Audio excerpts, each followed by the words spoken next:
Now, here's the real question. Here's the real April Fool's joke. Ready?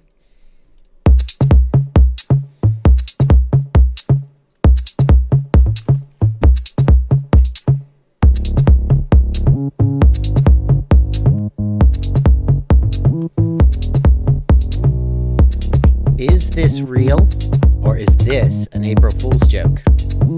That's the question that you have to answer. And I'm going to show you how to answer it in a second. Is this actually a freaking little flight simulator running as a Lewis script in a QX7? No, surely it isn't.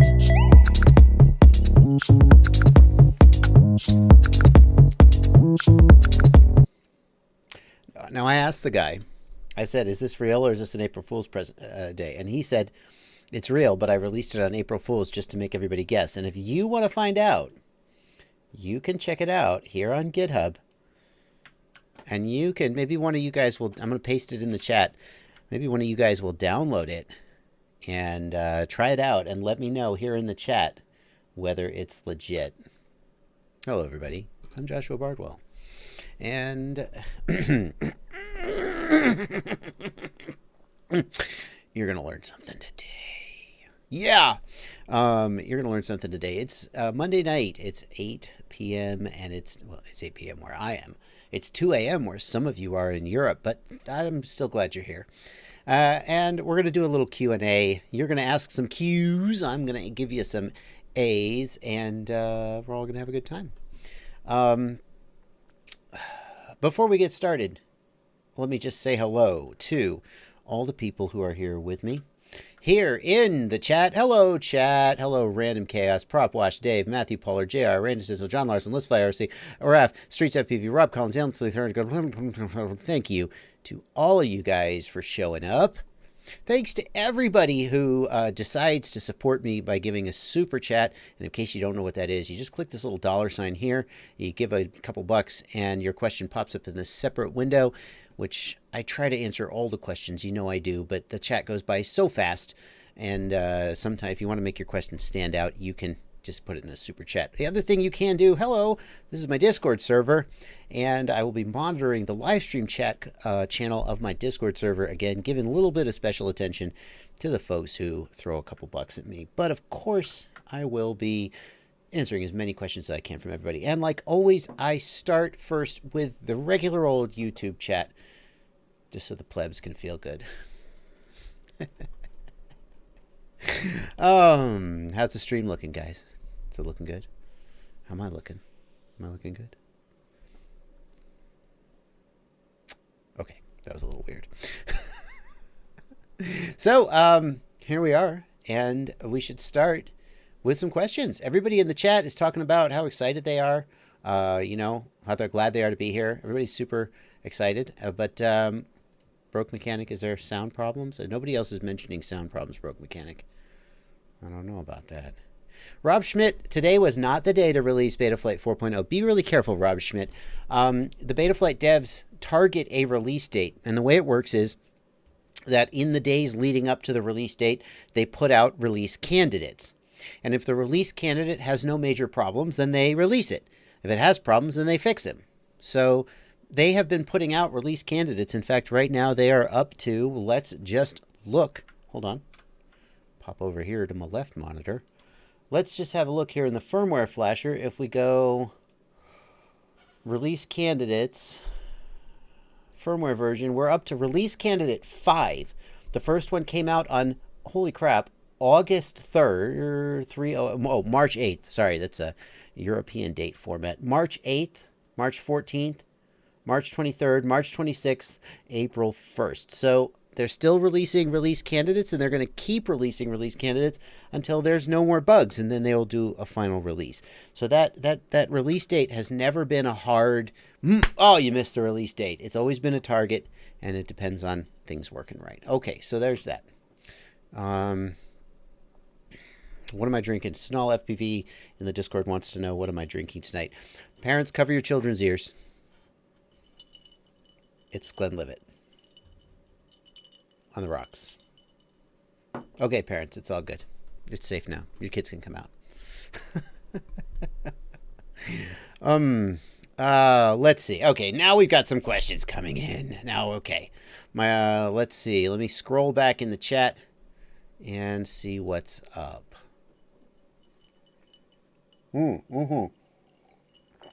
Garrett Berryhill wants to know, what are your thoughts on running reverse props, pros and cons? So here it is. Reverse props. First of all, in case you're not clear on what that means, the normal Betaflight motor direction is to have the front props spinning in towards the center line, the rear props spinning in towards the center line. That's commonly referred to as props in. The alternative is to run props out, where the props spin away from the center line. Now, the big advantage of this, and this is indisputable, is that with props out, when you fly into the grass and you chop up a bunch of grass, and it looks like you're a juicer, right? making a smoothie of some kind out of the grass. Instead of ending up on your camera lens, if you run props out, it ends up in your flight controller stack. So the argument goes that props out keeps your camera lens cleaner. That's sort of true, but it's also sort of not true, because nowadays we have turtle mode. And if you think about it, when I go into the grass, usually my props stop spinning because I've just crashed. When is the time when you are most likely to be chopping up grass? It's when you're doing turtle mode upside down on the ground. So by that argument, props in keeps your camera cleaner, because when you do turtle mode, your props reverse, and that means they'll throw away.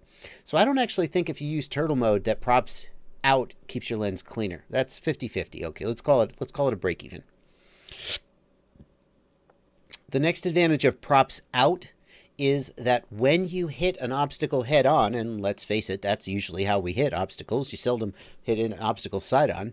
When you hit head on, if your props out, it flicks the obstacle away from the quad and you boom, bounce off. That's true. I haven't done like a scientific head-to-head test, but I've had enough experience and talked to enough people who fly props out that I'm convinced it makes sense logically, and it makes sense observationally, experientially. And so a lot of racers like to run props out, because when you hit a gate, if you bounce off the gate and you can keep flying, that's better than if it kind of sucks in the gate and you crash and fall out of the air. So that's an advantage of props out. The final advantage of props out has to do with the handling of the quadcopter. And this is the one that is theoretically true, but practically speaking, not always true. So with a quadcopter running props in, when you yaw and roll, the same motor has to spin up and the same motor has to spin down to create the yaw and roll movement.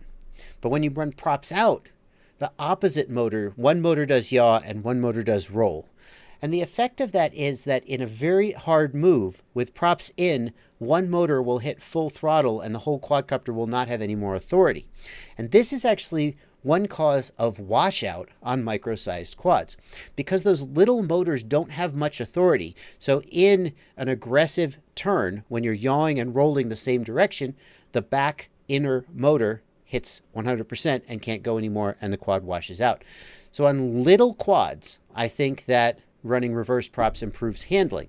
But on the bigger quads, you're seldom maxing out the motor anyway, so I don't think there's an advantage in handling on the bigger quads. Although I will note, Catalyst Machine Works runs all the time. They run all their quads reversed. So, I mean, I don't think there's any harm to running your quads reversed if you prefer to, but I don't think there's any benefit if you have bigger quads.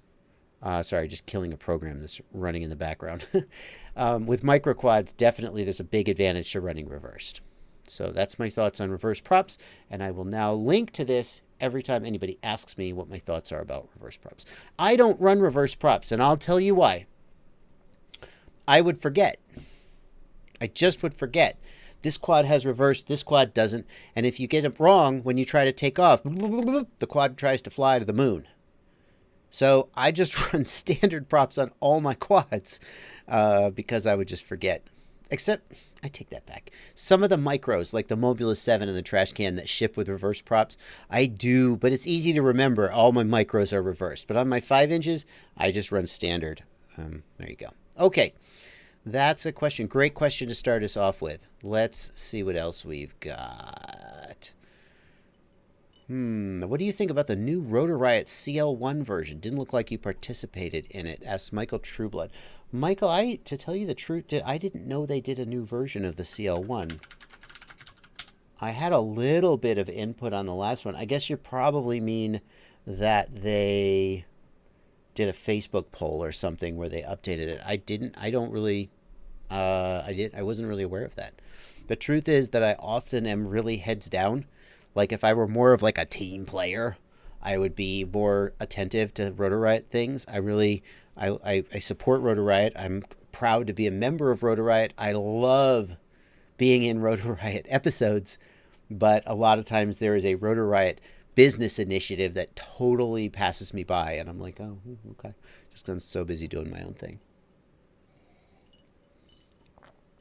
Nix in the Discord asks, what do you think about Betaflight with the sensor fusion bug in 4.0?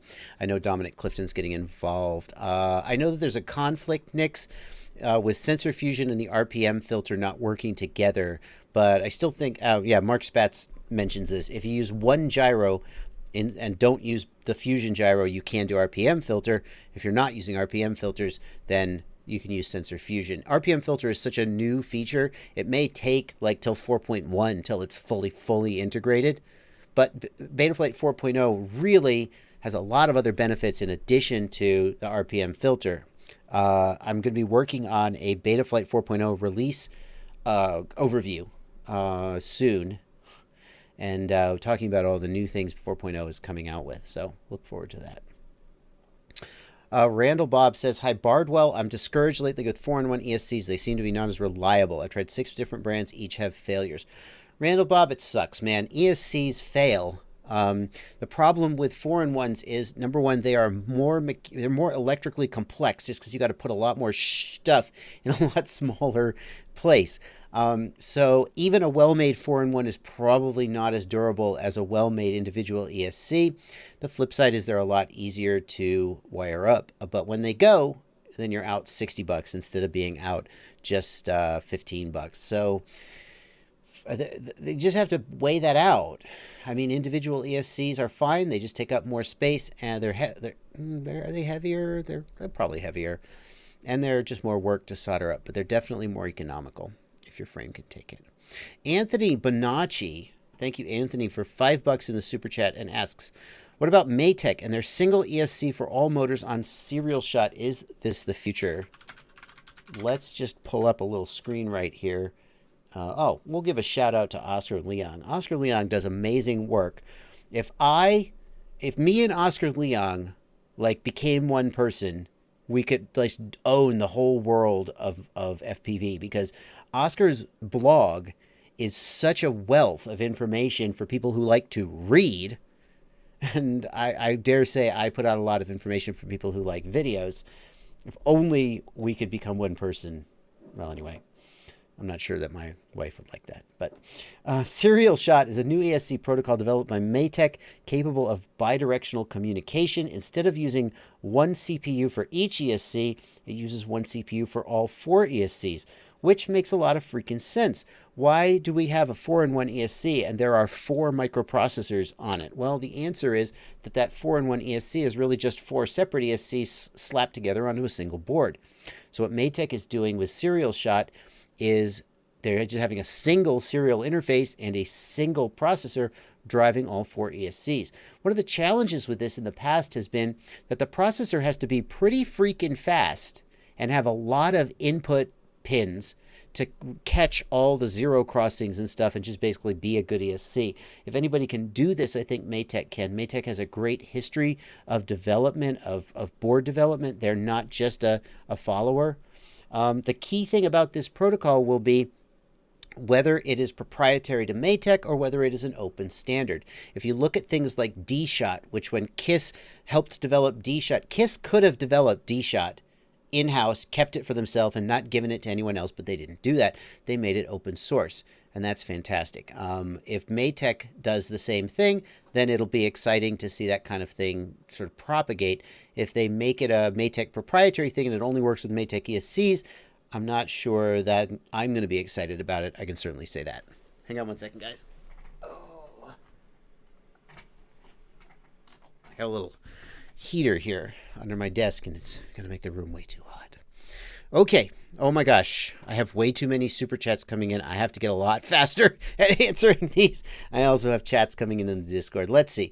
Let me knock out a couple of these super chats, and then I'm going to go to the Discord, and then I'm going to go back to the regular chat, and we'll just like jump from one to the other.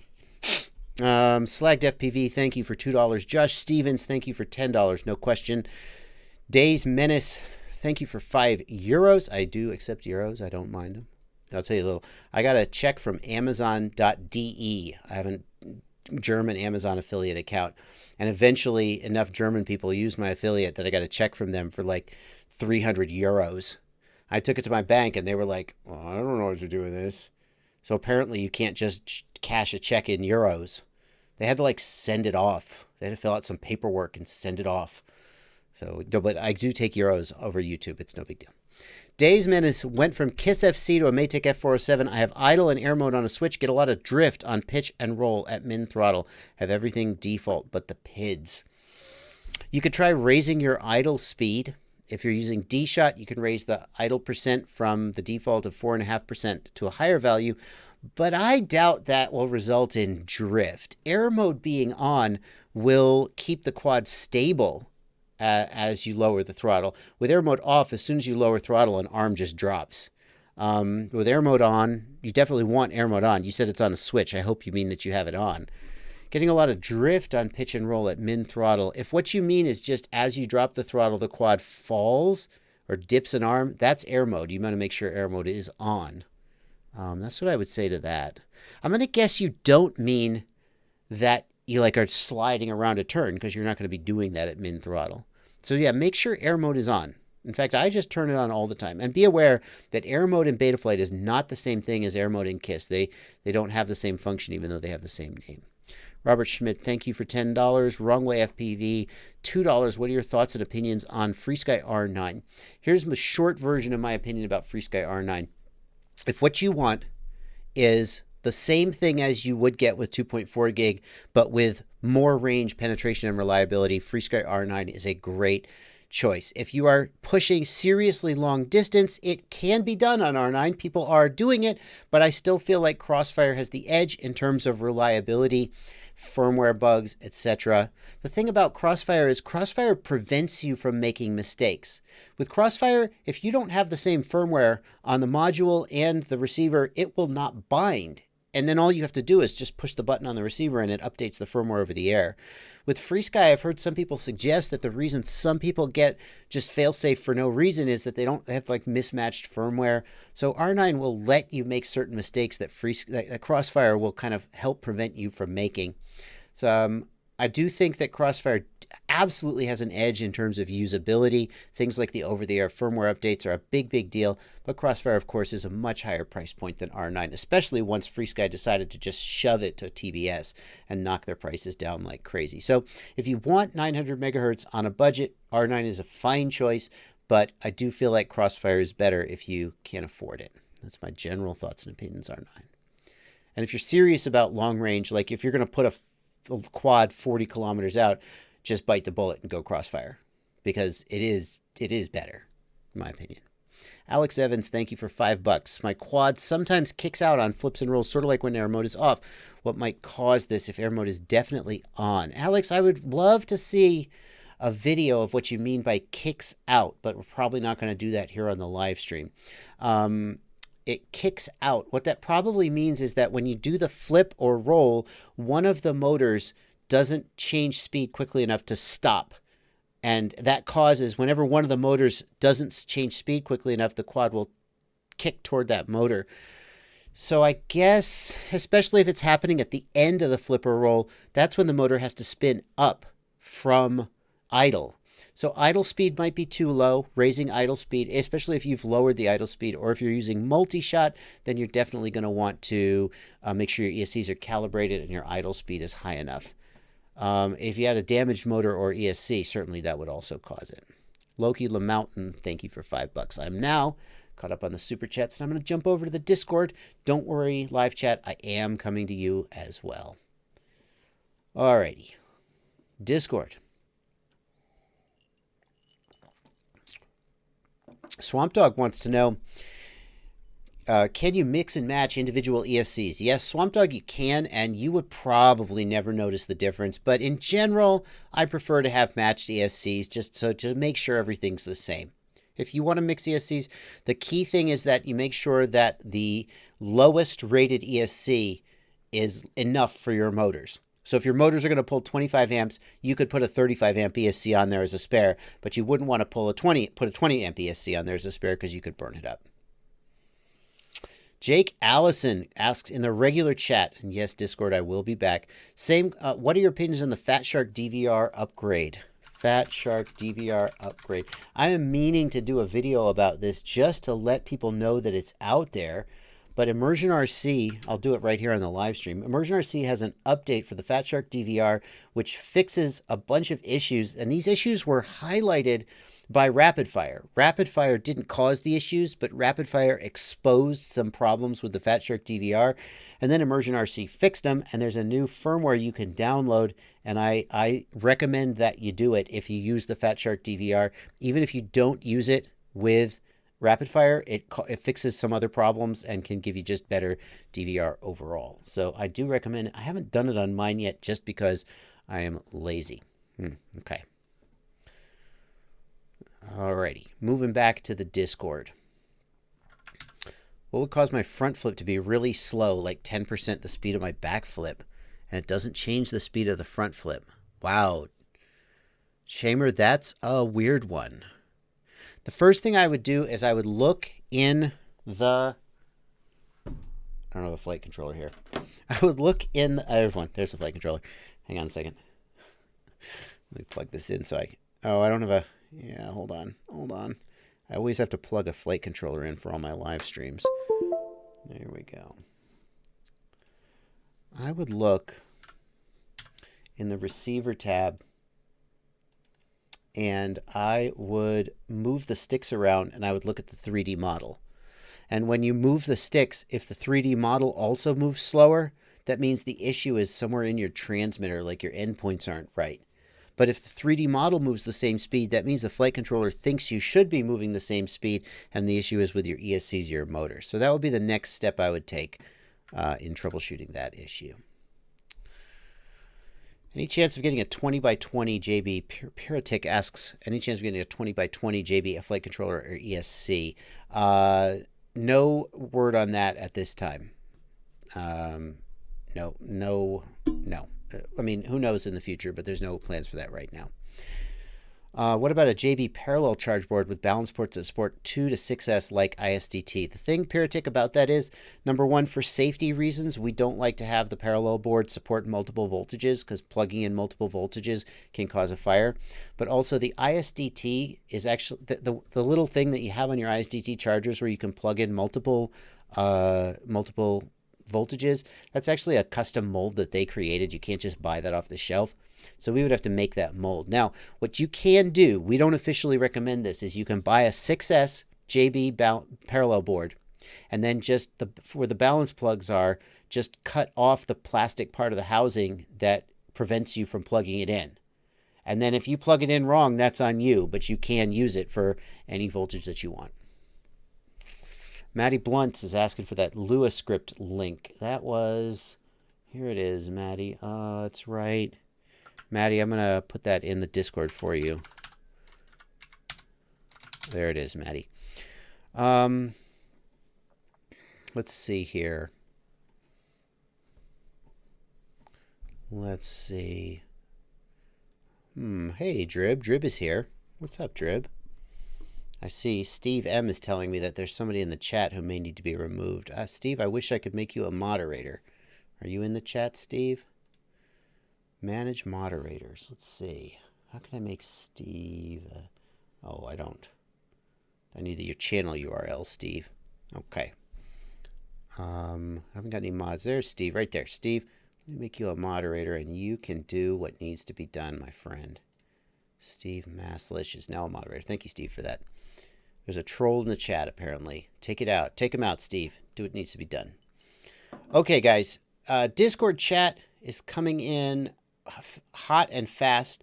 I'm going to answer one more question from Technobabbler, and then I'm going to jump over to the live chat and answer some questions from all the other folks there. Technobabbler wants to know about my motors versus Bach Grinders motors. My motors are 2407 sized, so they're his are 2306, so mine are bigger in every dimension. No, my motors are going to have more torque and draw more current, all else being equal. They're close in terms of kV. So what I would suggest you do is go to miniquadtestbench.com, go to the Data Explorer, and you can actually, he's tested my motors and he's tested Bach Grinders motors. So what I'm going to do is I'm going to just look for, is it the Bardwell? Does he have it under Bardwell or Luminaire? You got to find it in here. Unfortunately, there's no search function. But you can find Bach Grinders motors and mine. Hape Drain Bach Grinder. And we'll add one more. We'll add, let's see, where's the Bardwell? I think he's got it under Luminaire. Luminaire Bardwell. You can add those two motors to the Motor Explorer, and you can actually see their performance on different props. You could see their performance here. You could play with it all you want and compare those motors side by side. So that's what I would recommend you do. All right, that's it for the Discord for now. I'm going back over to the live chat, and I'm going to start scrolling back and looking for questions. Am I going to do a review of the Marmot? Asks J-Ray FPV. J-Ray, yes, I have the Marmot. I'm working on the review of that now. The short version is that it's a heck of an interesting frame, and I'm super excited to put it in a build. Very interested in that. Armatan just continues to innovate. And as we saw with the Rooster and the wiggly arms on the Rooster that some people really didn't like, sometimes Armatan's designs are not perfect, but they are always innovative and they're always welcome, and they're always pushing the hobby forward. I saw a question, where do I get, Ion FPV wants to know where I get all my FPV shirts. I get them from Quadbox. So the Quadbox, and what you can do is you can sign up, if you don't actually want Quadbox, which some people don't, you can sign up for Quadbox. Oh, I'm still on the, yeah, there you go. Oh, you weren't looking at my face. My bad. You can sign up for Quadbox, and there's the Quadbox Lite, which is $20, and it leaves out the t-shirt. But then once you're subscribed, you get access to the store. And in the store, can I log in and actually, hang on. Yeah, in the store, let's see. You can look for shirts and you can buy shirts, I think. Subscriber store is different. By the way, the subscriber store is different than the regular store. Subscribers get access to stuff that non-subscribers don't. And they have, oh, there's some shirts here that didn't actually come in a box. So there are a whole bunch of shirts here that you can get if you like. In fact, here is the very Super Tech shirt that I'm currently wearing. Many of the shirts from older boxes are out of stock, but that's where I get my shirts. Every month I get a new shirt. Ooh, that's kind of cool. Why don't I have that shirt? Did that come in a... Why don't I have that shirt? Oh, damn it. Sold out. Oh, well. Yeah, that's where I get my shirts. Okay. Let's see here. Soft mount my kid's V1 FC. Important? I always soft mount my flight controllers. Definitely prefer to soft mount my flight controllers. Zorro. Hello, Zorro. What's up, buddy? Trees FPV says, my friend just got the Marmot frame and broke the frame in half on the bottom plate. One wreck. No joke, we were baffled. I hate to say it. I have heard some, I mean, people are always saying, oh, I touched a twig and fell into a pile of pillows and broke it. And then you look at the footage and no. But I have seen some people complaining about the durability on the Marmot.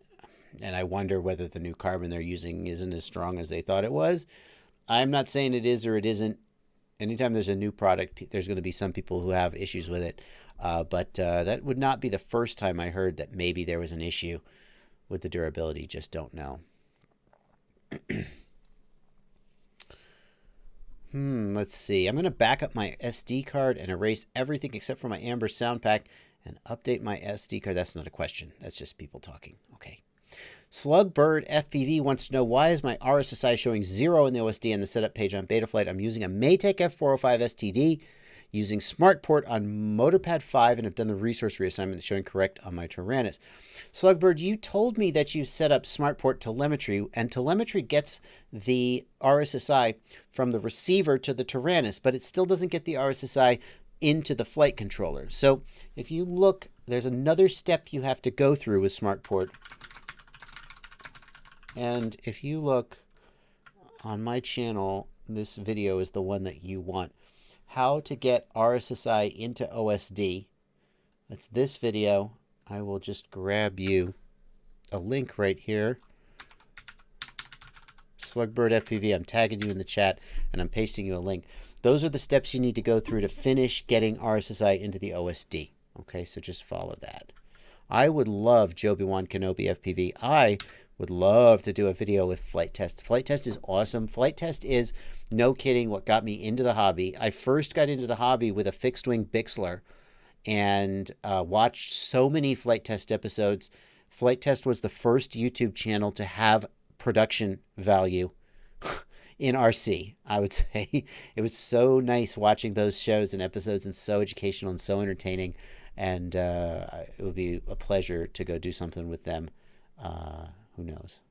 Okay. Let's see here. What else have we got? Alrighty.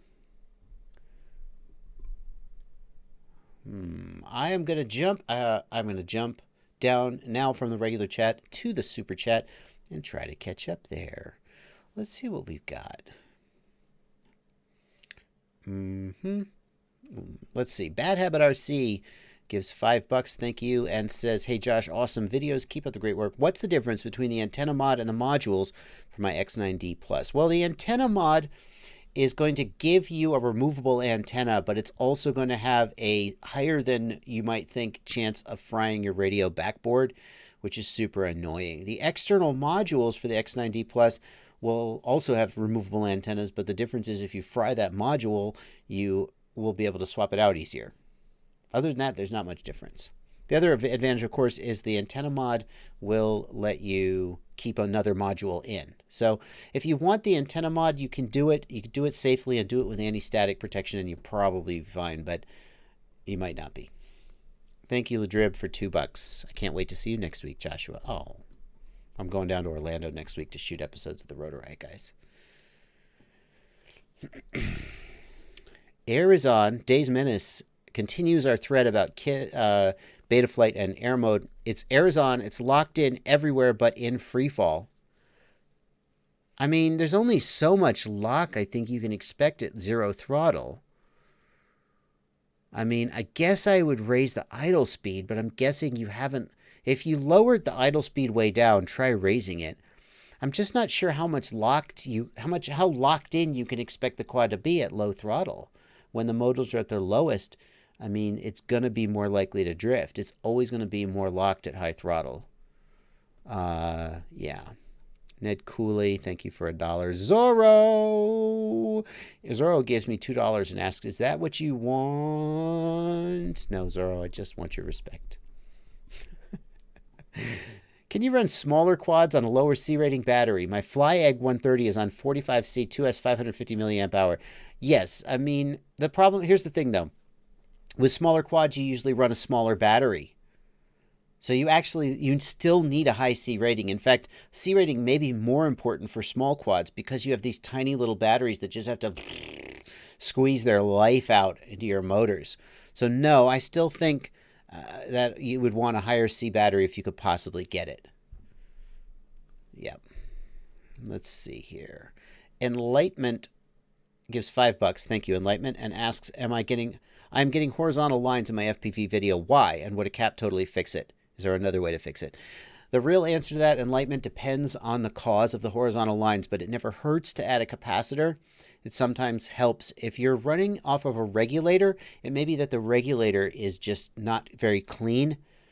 Adding a capacitor can clean it up. Sometimes you get better results running off of battery voltage with a capacitor than off a crappy, noisy regulator. Another thing you can do is you can run the camera off a 5-volt output from the video transmitter if your video transmitter has one. There are various ways to go about it, and there's no surefire thing that will fix it. But those are some things you can try. Thank you, Slugbird, for £5. Yeah. Okay. Shitstar FPV. I apologize, parents. It says, I had the same problem with the quad being drifty and found if you turn motor braking off, it's more locked in on a free fall. Yeah, baby, true. But wow, it's going to fly like crap the whole rest of the time. So I'm not really sure that's worth it. You really have to have motor braking on. Debugman68 in the chat wants to know, does Betaflight have problems with 220X motors? Debugman, I have no idea where this question is coming from. You're like, maybe it was you. A couple of people have asked this, and I really have no idea what that means.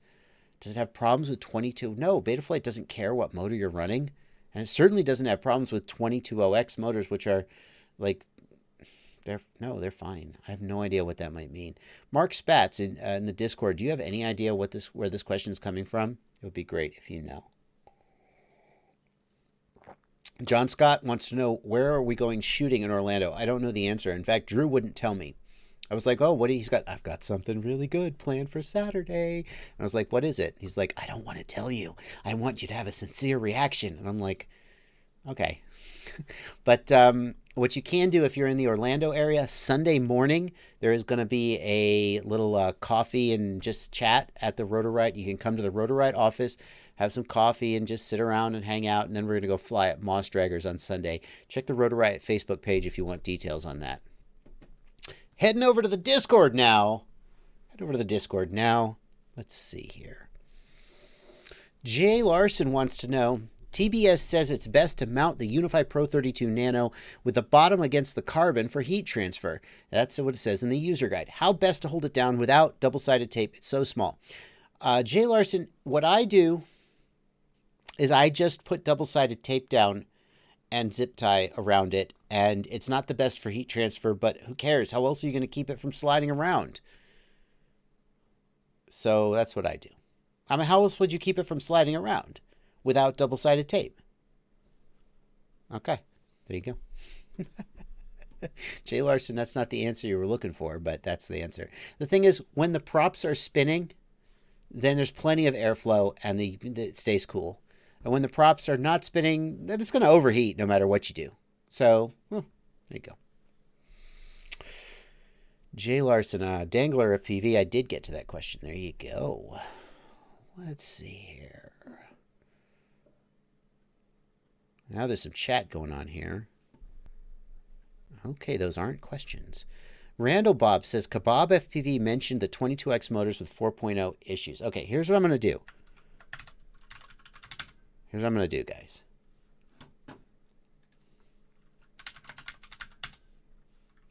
Hang on one second.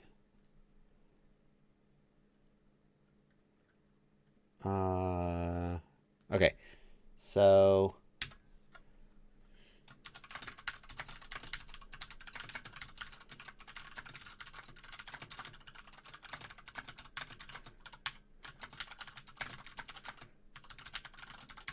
okay, there we go. Now we'll see if he answers me back.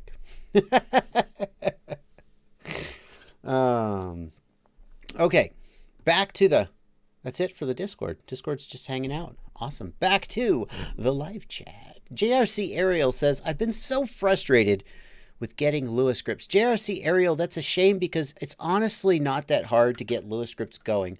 What you need to do is, oh, he just answered me. All you have to do is go to the releases, download the Lewis scripts. Here it is. Here's the zip file. Open up the zip file.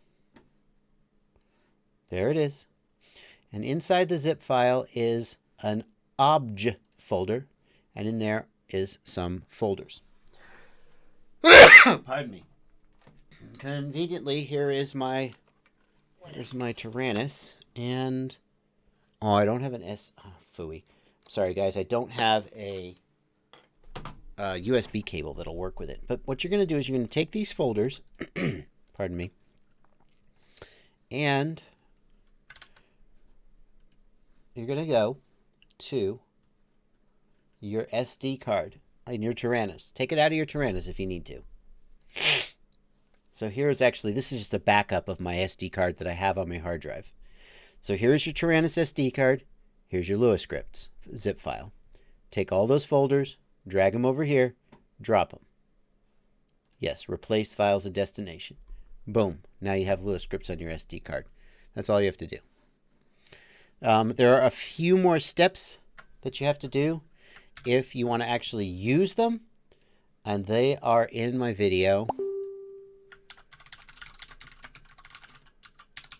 Hang on.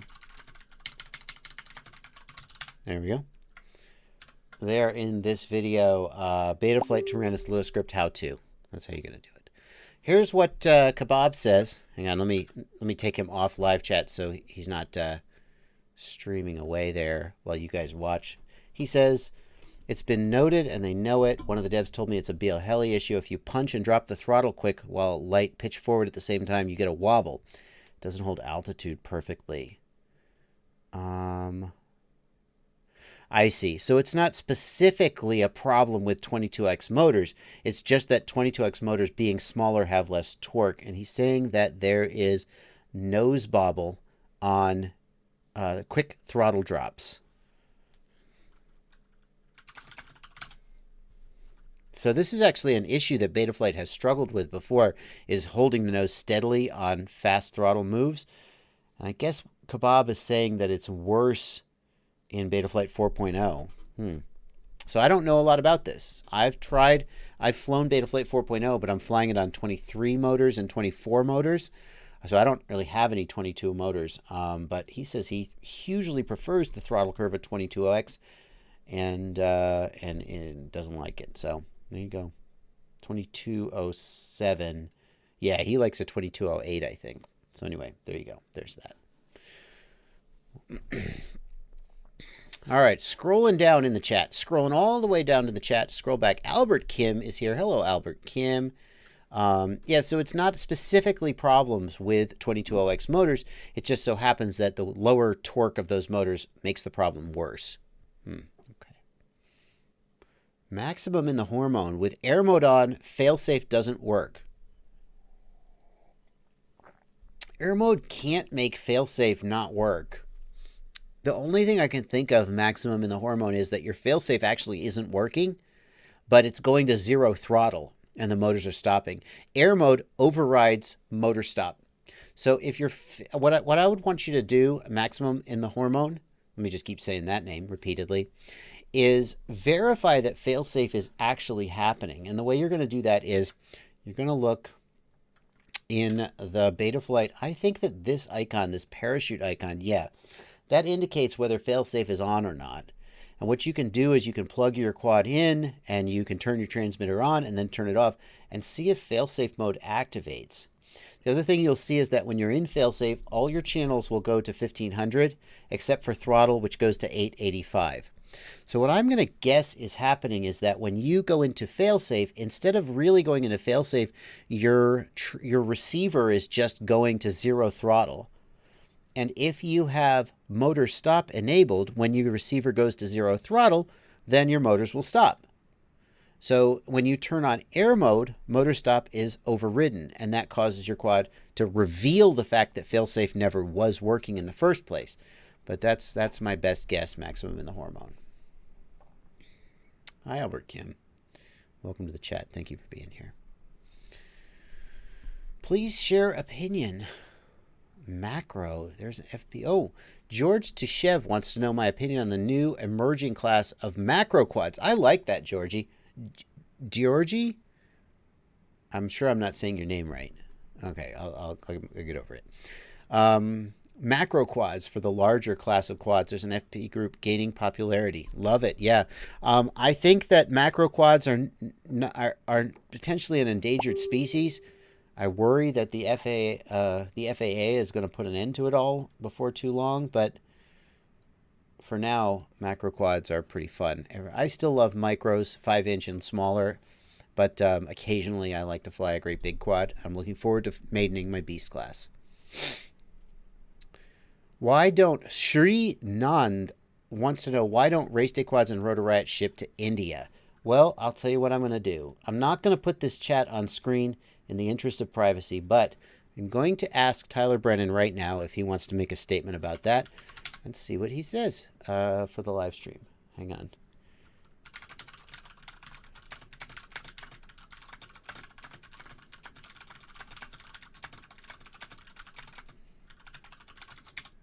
Okay, I've asked him, and when he answers, I will put it up.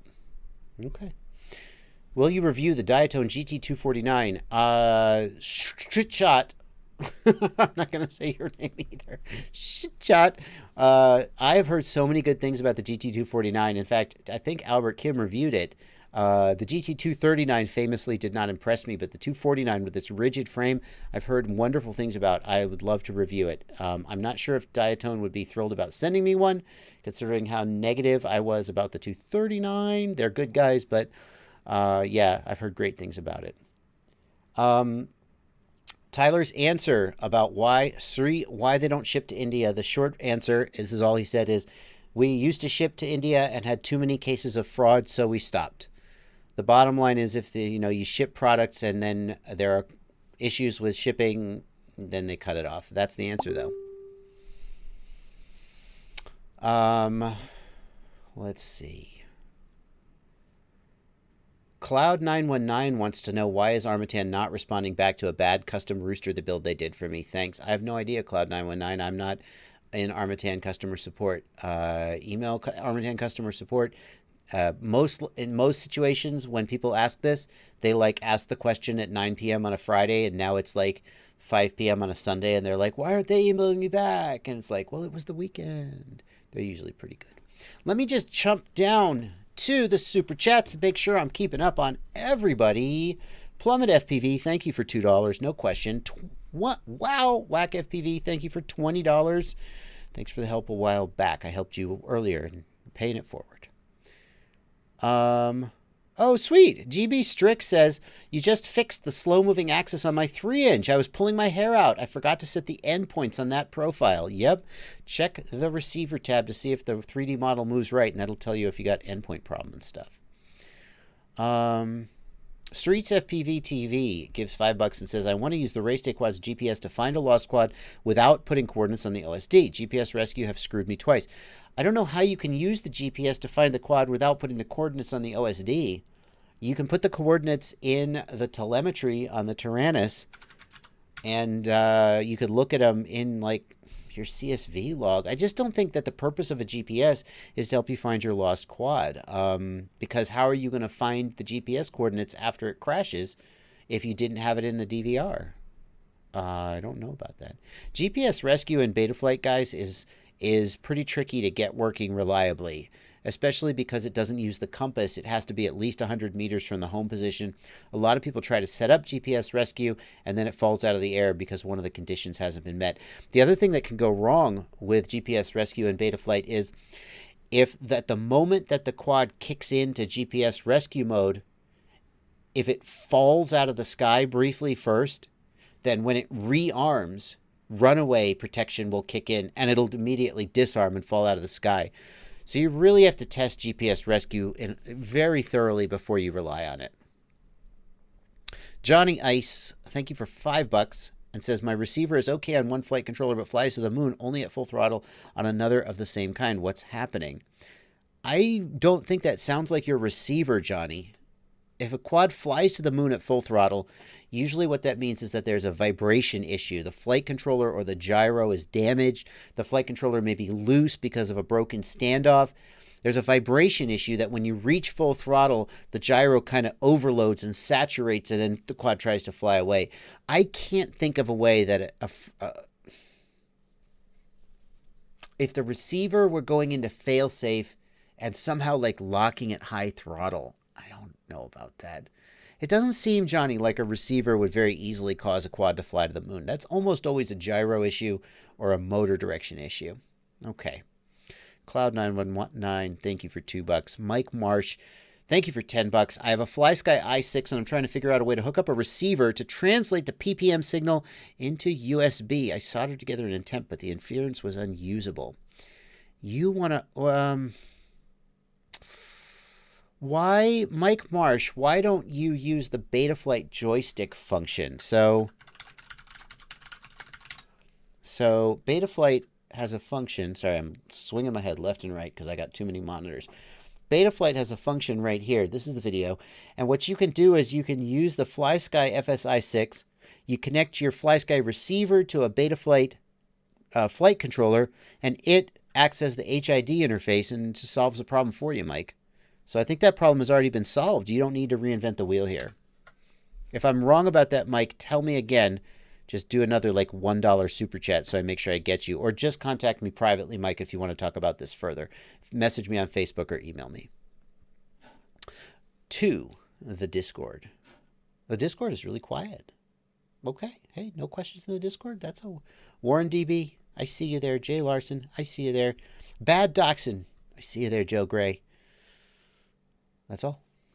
Oh, heat kind of. Oh, you guys are talking about conductive heat for the Unify. Thermal tape for heat sinks. Yeah, you could use thermal tape, I guess. Heat sink thermal tape. Yeah, okay. That could work. That could work. Techno asks, I'm going back to the regular chat. Just the groundlings. What should we call you guys? The regular chat. The normal people. The humble people. Do like Dr. Disrespect. Just trickle in, trickle in. One of the questions is, Techno, when you change your props, do you ride them till they die or do you change them regularly? Techno, I change them pretty regularly. And I'll tell you one reason. Hang on.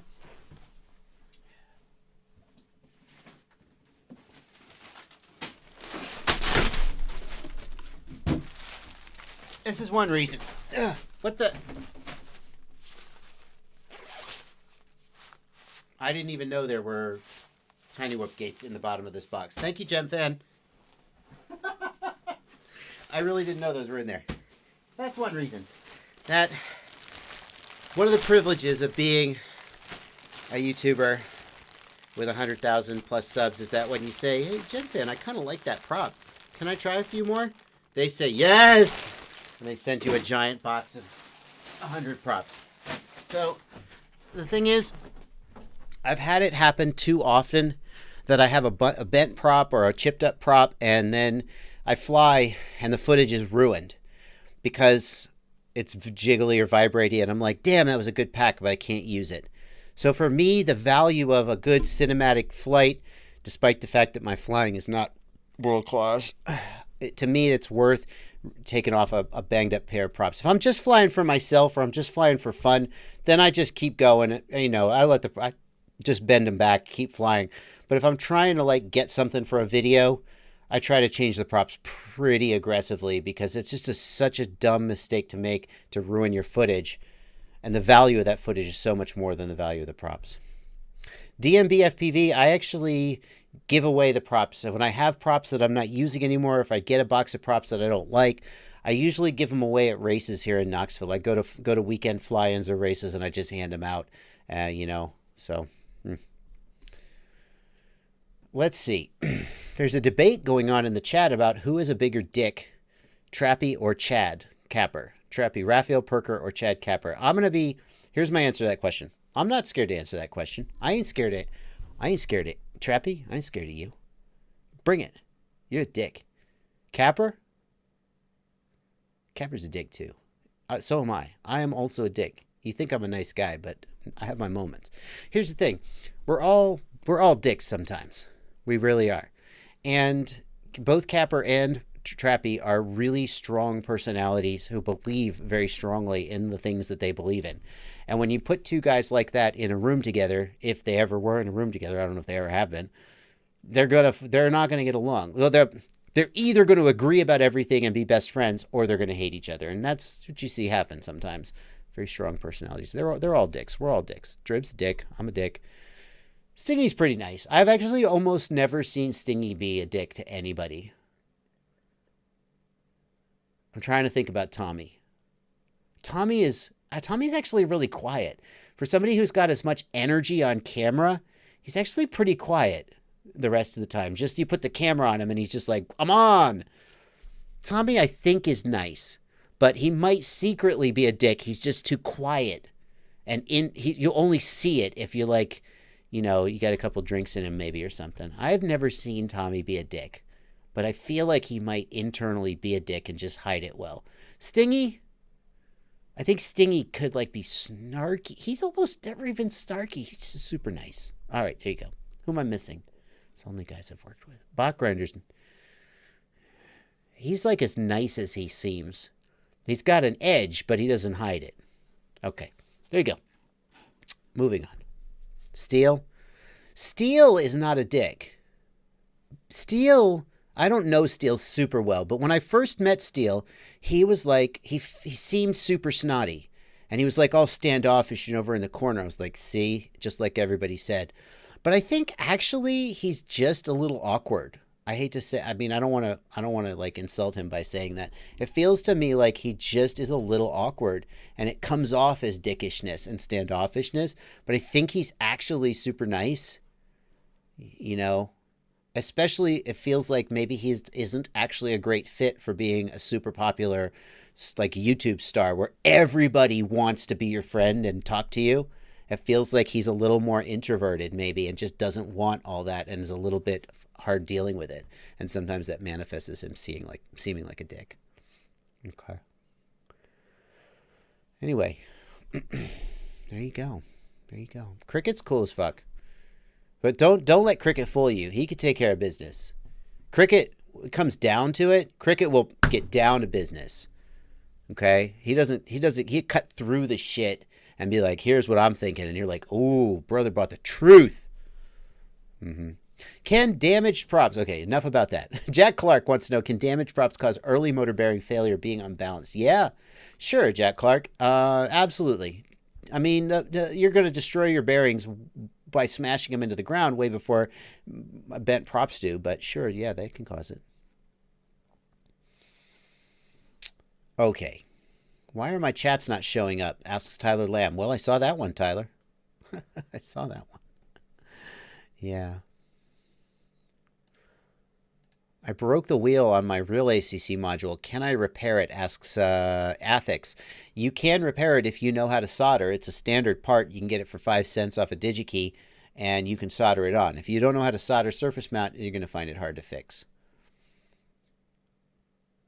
Rock Fanatic wants to know, do you think about the fact that you're a channel that started around 13 years ago and say to yourself, damn, Rock Fanatic says, my channel didn't really start 13 years ago. I did start my YouTube channel that long ago, but it was just like to upload pictures of my dog or whatever.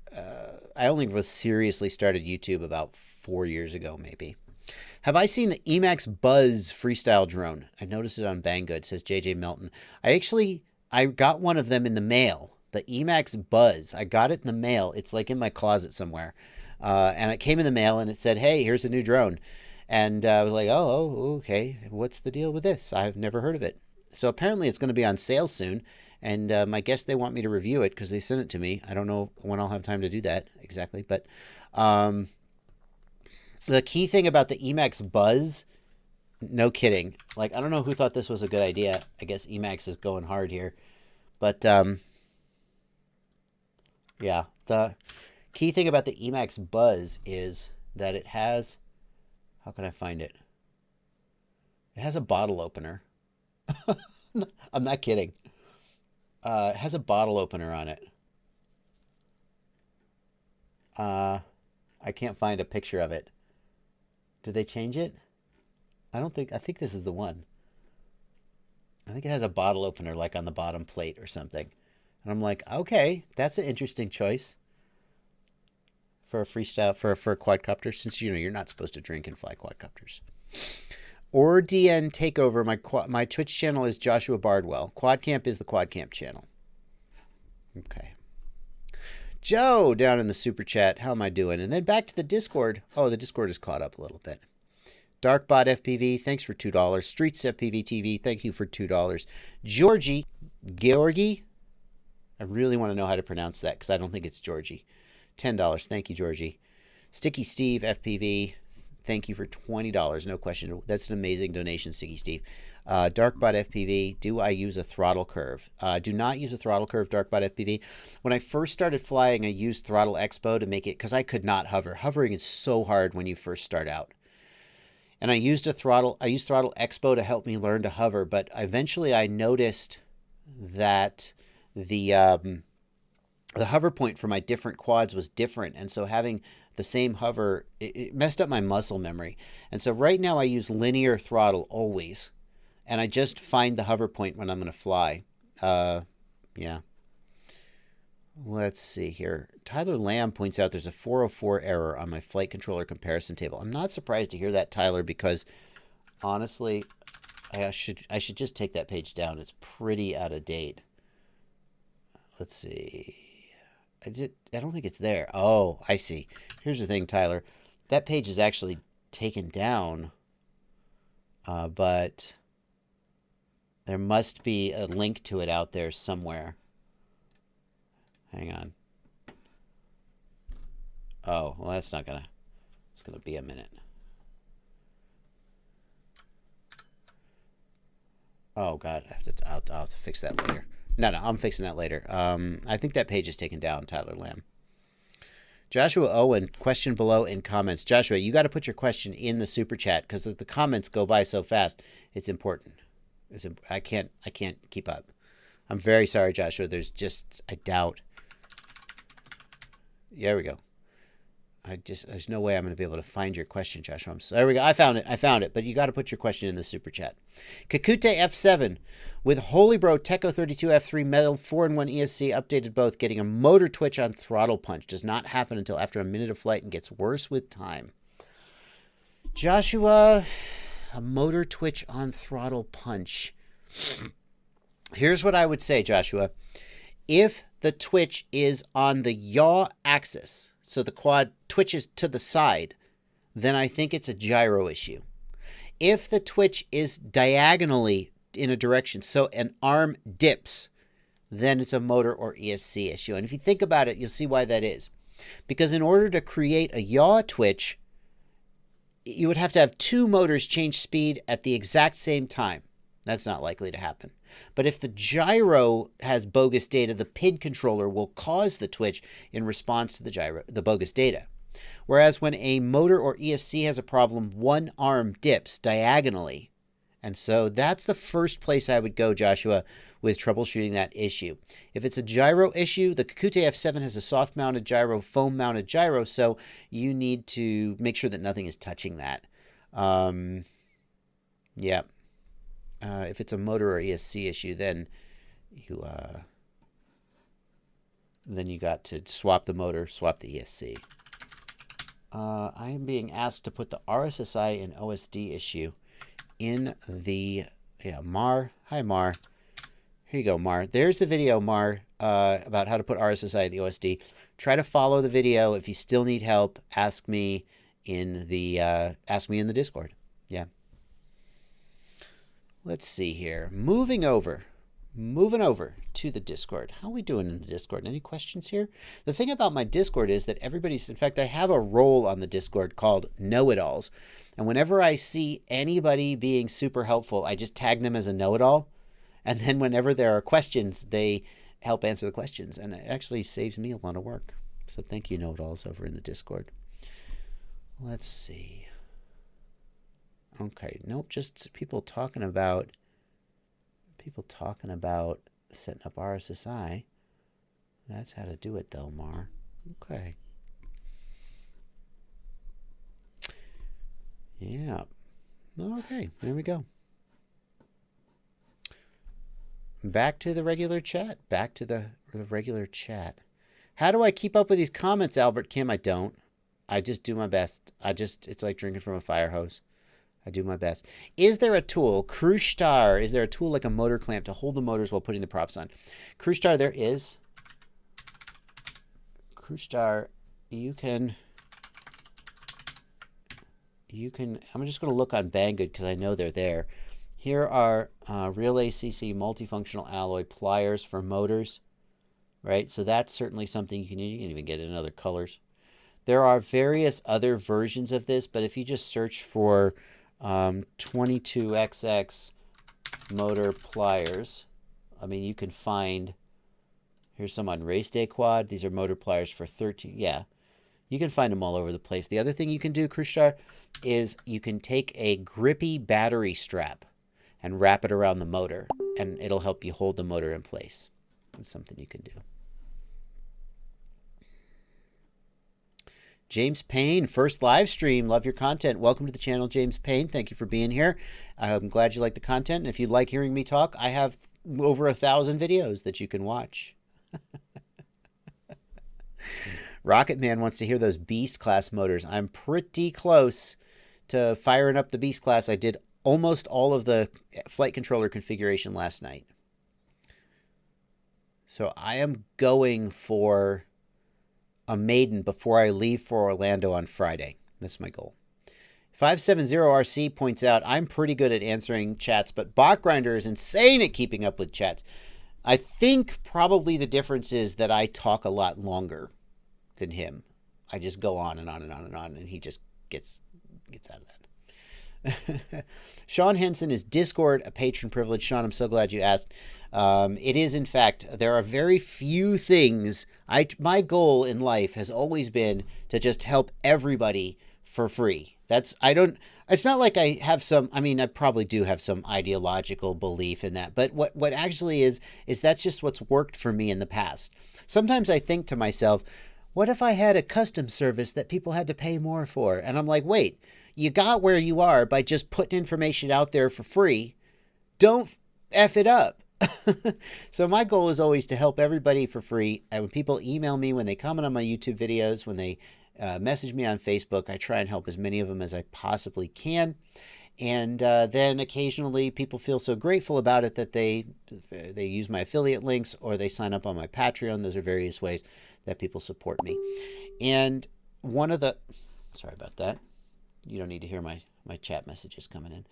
One of the things I do keep exclusive for patrons, though, is access to the Discord server, and you can hang out with other patrons and talk. It's just a little bit of a more intimate environment.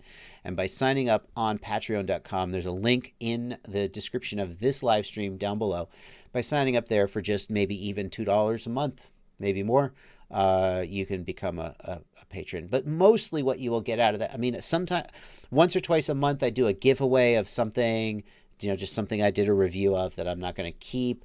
But mostly what you get is you just get to feel good that you're supporting me. And I don't want to sound like stuck up for saying that, but if you get value out of the content that I make, then you can feel good about giving me a little bit of support back. And then, everybody's happy. Nate Man wants to know, what's the best way to know if you're tightening prop nuts enough? Nate Man, it is really easy to over tighten prop nuts.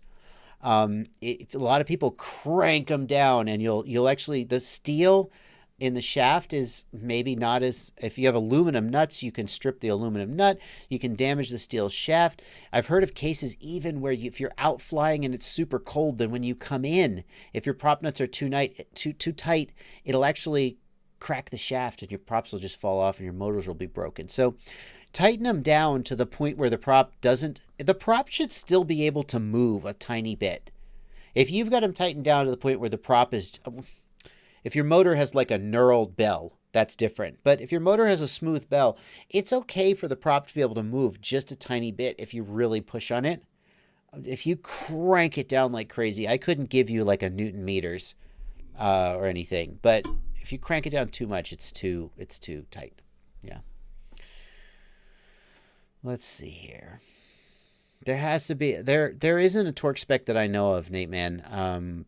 It should be snug. if your prop slips, and especially you want it tight enough that if you whack a branch or something, it doesn't come loose. But tight enough, but not too tight. And Nate, man, if you are used to using a torque wrench, then you probably know that it's really easy to just go super beast mode on a nut and over tighten the crap out of it. And the actual torque spec is usually not that tight, and people just overdo it. So it's the same thing with props. Jim Bubba asking about R9. R9 is not dead, Jim Bubba. I gave some thoughts about R9 earlier in the stream, so I'm not going to go crazy right here. But he says, you bought a bunch of receivers last year, and they're all worse than the old XM Plus.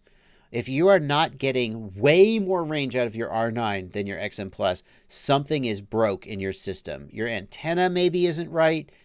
If it's all the receivers, then it's got to be your module. But even on the lowest, like 10 milliwatt output power, you should get equal range for sure, if not way more range out of R9. Then something isn't right with your module. That's what I would say. Davey Johansson. Great question, Davey. If the America, it's a Catalyst Machine Works America. Let me show that. Catalyst Machine Works America. Let me find a canopy version. Show me a canopy. Yeah, okay. Here's the America. Here's the Catalyst Machine Works America. And it actually flies amazing. It does. It flies amazing. I flew one when I was in Houston for Quad Camp. That's where Catalyst Machine Works is based. Let me find some more pictures of it. There's a good picture of it. And you can get a canopy for it that holds a GoPro. And the question is, if it flies so amazing, why don't people use it for a freestyle frame? I actually, when I flew the America, I literally said this could be an amazing freestyle quad. The thing is, freestyle pilots care a lot about ease of maintenance. We're kind of lazy. We just want to get out there and rip packs. We don't want to spend 18 jillion hours in the bench working on the quad. And the durability of the America is not quite at the level of some of the other quads because it's so lightweight, and that's what makes it fly so good. But the main reason is that the America is a enormously fiddly build. It is such a crazy tight build, and it's such a pain in the ass, right, to put it bluntly, that most freestyle pilots just don't want to deal with it. The America could be a very good freestyle quad, but it's just not what freestyle pilots are looking for. Sai Dafke wants to know, will R9 also get access like firmware with OTA updates? So what you're referring to, in case anybody doesn't know, is that FreeSky says they're going to release a firmware for their receivers, including existing receivers, that will add all kinds of new crazy features, including wireless firmware updates, over-the-air OTA firmware updates, which is one of the big things that Crossfire has that FreeSky doesn't. And they haven't mentioned the R-Series receivers, I don't think, but surely they're going to add that to the R-Series receivers. I mean, it'd be silly if they didn't, because that's like, would be such a competitive thing against Crossfire. Let's see here. What's in the cup, Chamber? Chamber, it was Glenfiddich. Is it Glenlivet? It's Scotch. It's gone now, though. Let's see here. I got a couple super chats coming in that I got to make sure I get. JRB, thank you so much for 20 bucks. Wow, 20 bucks. Thanks for your videos. No question. Thank you, JRB. Shay Music with 5 bucks asks, the slider for 32K in Betaflight always gets disabled after saving and rebooting. Any ideas? Now, Shay Music, normally I would say that your gyro doesn't support it, but you've got a Kakute F7, and the Kakute F7 gyro does support 32K. Yeah, are you running Betaflight 4.0, Shay Music? Because Betaflight 4.0 has removed 32K support. Maybe that's it. That's going to be my guess. Shay Music, if you respond, if you want to respond or you want to contact me separately, I'll try and help you work on that. But that's my best guess right now. It should work. It should work. I don't have one handy here, so I can't test it. Let's Fly RC says, Helio on Butterflight motors are getting hot. Any suggestions? You shouldn't have to mess with the filtering if you're on default PIDs and default filters, Let's Fly RC. So my guess is that there's something about your build that's creating extra noise. So I would definitely check the build for broken standoffs, motor screws too long, that sort of thing.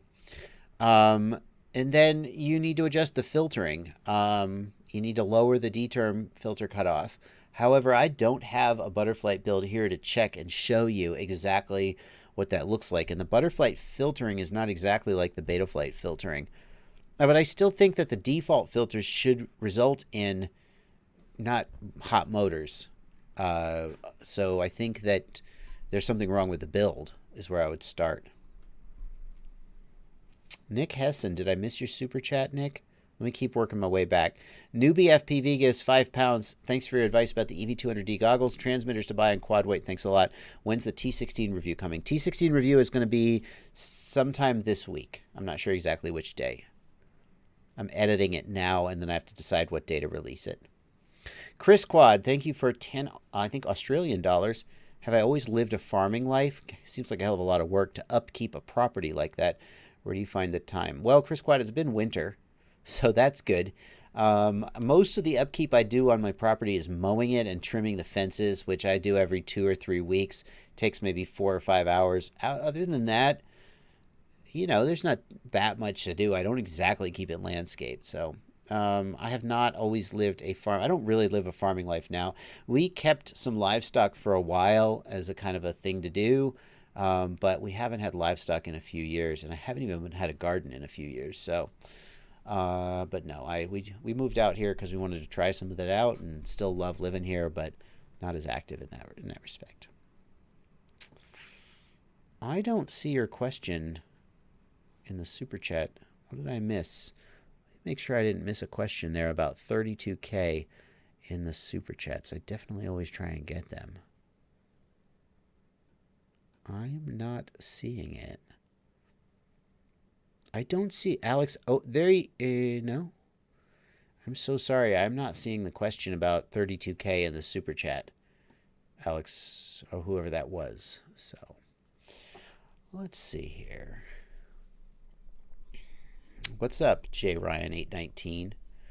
Bearing oil. Should you oil? Let me ask the chat. Chat, weigh in here. Weigh in here. Should you oil your bearings? Here's what I've heard. The bearings that we use are not fully sealed bearings because the fully sealed bearings are not used. There's too much friction for high speed, like 30,000 RPMs. So what we have are semi-sealed or shrouded bearings, and those come. They aren't perfect at keeping dust and dirt out, but they're better than nothing. And they come with factory grease on the inside. And they generally don't need to be maintained under most circumstances. If you add oil to the bearings, it will dilute and wash out because they're both, the grease and the oil are both petroleum-based products. It will dilute the factory grease and allow it to sort of wash out. And what can happen then is now you've got the oiled bearings, and the oil is much less sticky. So you'll end up with a bearing that can actually run smoother and faster, but then you have to keep re-oiling it constantly to keep it running smooth. So I've heard that you should not oil your quad bearings. You should just leave them alone, and it should be fine. If you are going to oil them, Ross Turner points out you shouldn't mix oil and grease. So they come from the factory with grease in them. If you do want to oil them, don't just dab a bit of oil on there and cross your fingers. You kind of actually need to wash the grease out. Blade says they throw out the grease at high RPM. So blades, do they throw the grease out if you oil them? Or, I mean, presumably they're designed for high RPM? Can they be re-greased, Kyle K?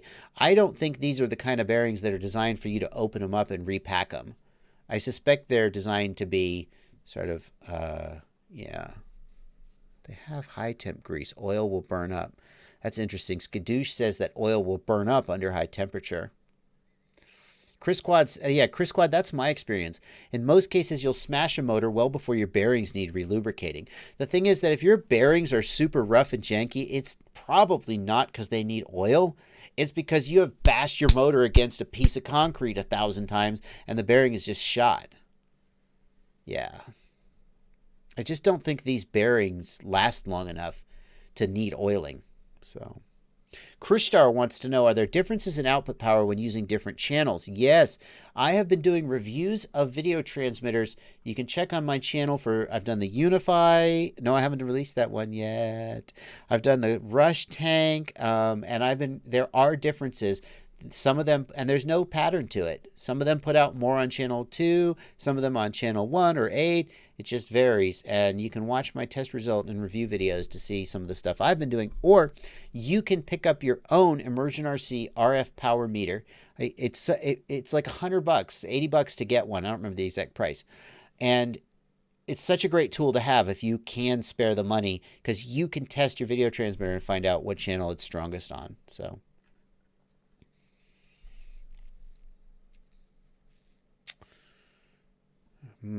Jack Clark says he drowned my quad in a river, dried it out, now the bearings are toast. And they were nearly brand new. Should I oil them after being drowned in water? That's tough, Jack. I mean, you're going to get some rust. The question, Jack, I think is it even worth oiling them? If they're rusty, they're not coming back. You got to change it. The motors are probably fine, but the bearings, I don't think they're coming back. Let's see here. When's the Unified test vid coming out? I'm not sure about.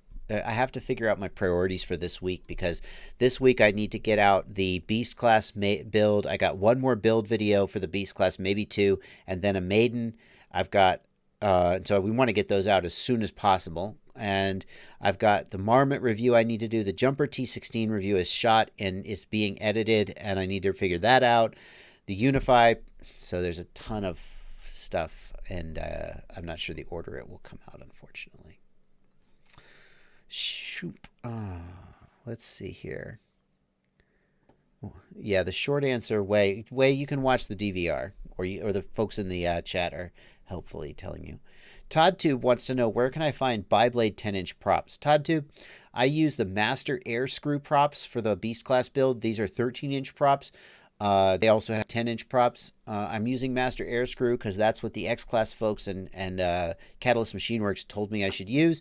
And so if you're looking for 10-inch quad props, that's where I would go. Master Air Screw.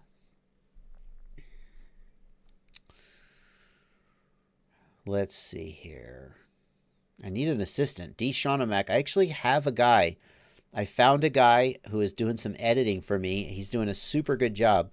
I was really worried that because so much of the creativity I put into the videos I put in when I'm editing, I worried that having somebody else do the editing would compromise the creativity of the videos. But it turns out that if you have a good editor, you can still do that. And it's just, I do more of the creativity while I'm shooting. I'll just, instead of just talking for an hour and then editing it down, I'm sort of mentally editing while I'm talking, and I'll say, hey, put that over here, and make sure you leave that joke in. And then he does the editing, and it's giving me more time to make more videos. I don't have any more free time somehow. I don't have a smaller to-do list either. I don't know what's going on, to be honest with you. But I do have a guy who's helping me edit. And if you guys have noticed, in some of my videos, there have been some little like graphics and stuff. Like he puts in these little jokes with editing stuff that I wouldn't even know how to do. So if you've noticed that my editing has leveled up a little bit lately, it's actually because I've hired a guy to help me out some. So there we go. Nick Hessen, you're the one who's asking me about your super chat, but Nick, I don't see your super chat. I'm very sorry. Nick, when I do a search, Nick, in my super chat, look, I'm going to show you so you know I'm not ripping you off here, man. Look right here, Nick. Here's my super chat window. And when I search, right, find Nick, there, oh, I'm sorry, Nick, there you are. Okay, my bad. Nick Hessen asks, with Betaflight killing 32K support, do you see newer flight controllers not use the ICM20XX IMUs for less noisy IMUs? Does Betaflight feature changes influence flight controller manufacturers? That's an interesting question, Nick. I can tell you the story of my flight controller. We're working on the new revision of the JB flight controller now, and we decided to put an ICM gyro on it. Even though the MPU 6000 gyro is cleaner, one of the concerns that the manufacturer has is that the MPU gyro is end of life, It's been end of life for the last 3 years, and they kind of just keep making it, but at any point they could decide to stop making it. The other thing is that the ICM gyro is physically a little bit smaller, and I'm going to guess it's cheaper, and that might be a reason why the manufacturer wants to keep using it. The ICM gyros are okay when they're run in 8K mode. The MPU 6000 gyro is cleaner, but the ICM gyros work fine when they're run in 8K mode. So I see a lot of manufacturers moving to ICM gyros largely because the MPU is end of life. Sorry, I had a little brain fart there. And I don't know if they're going to move back. Some vendors, now that Betaflight has killed 32K support, some vendors are going to go back to the MPU 6000, I think. And they're going to be like, well, we're cleaner. But in my case, at least, we're sticking with the ICM. There's actually a new ICM series gyro that it ends in an 8. And I was told by somebody in one of the other chats that it's actually designed for quadcopter use. Like they specifically developed, InvenSense specifically developed a gyro for quad use. And if that's true, then I think we'll probably see them using that. So Shea Music wants to know, gives $2 in this chat and wants to know the source of quad knowledge. When I first started, it was mostly RC groups, to tell you the truth, and YouTube. Flight test. Joshua Owen wants to know the thoughts on the GEP KX5 frame. Joshua, I don't know that frame off the top of my head, but let's take a look together. Hey, has anybody downloaded this and tried it out? Tell me about it in the chat. Is it working? Anybody try it? Okay. The GEP KX5 frame. What do we got here? Let's have a look at it. Oh, I see. It's kind of basically a remix, isn't it? Well, I have the same objection to this frame that I do to the remix.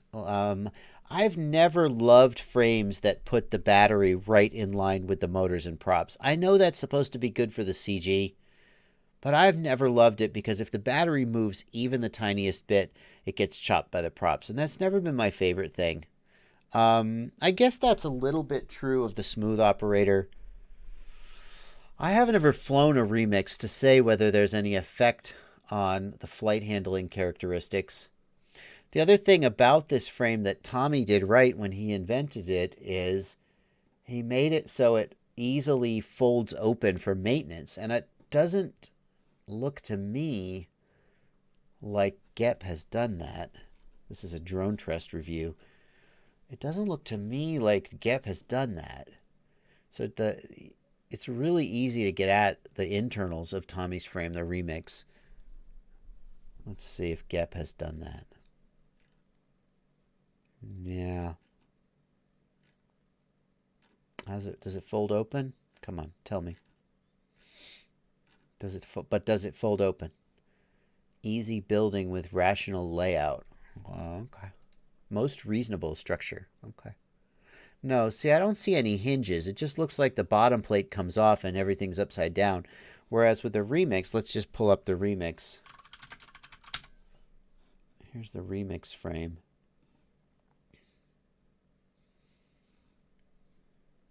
Oh my God, I mean, come on. Look at it. Where are we going to show it? I can't. Basically, this is hinged right here, and this part just folds off with the removal of 2 screws, so it's much easier to get at it. So, I don't love it, but I don't love the remix either, no offense, Tommy. The remix is kind of fiddly and complicated, and I'm just not sure if it flies great, whether that's really worth all the work you have to put into building and maintaining it. It's beautiful. It's totally bling. I do like that. The GEP frame, Michael Bain says the GEP, and AN801 say the GEP came out before the remix. Ouch! Does that mean that... Could it be? Did Tommy rip off the GEP frame when he made the... No, surely that's not true. Camilo Hanau wants to know, now that Betaflight won't support 32K gyro, what's the advantage of an F7 aside from inverted serials? Well, inverted serials are a big advantage. The F7 typically has more UARTs available as well. And the F7 definitely has more processing power for future developments. Remember, with the RPM filter turned on in Betaflight 4.0, an F4 typically runs at about 4K, but an F7 can go up to 8K if you feel like that's something you want to do. 570RC loves how often I show GetFPV on my stream, considering they're probably not thrilled with the race day quads deal. Nobody from GetFPV has said anything negative to me about it, so if they're not happy about it, they're cool. I know that GetFPV, Pyrodrone, and race day quads are some of the biggest, and Banggood, as much as some of you guys hate to admit it, are some of the biggest vendors in this hobby. And I always go where the people who watch my videos go. That's the bottom line. That's the bottom line. So I show these guys mostly just because they're the top of the search results when I do a search. I'm looking over in the Discord here. Discord is still chatting. There's Skadoosh says David Skadoosh says there's bucket loads of recycled MPU 6000. That's what most are using. That's a shame because I ideally wouldn't want to use a recycled piece of electronics in a build. Let's see. Matty Blunts, the sim is not laggy like I expected. That's good. Let's see here. Okay. Georgie gives $5 and says he's stoked to watch the Maiden of the Beast class I've been following. I'm stoked to do it too. I really am going to do everything possible to get it done before I leave for Orlando. Because I want to take the Beast to Orlando and fly it with the Rotorite guys. And Drew, if you crash my Beast class like you crashed Tommy's Hex,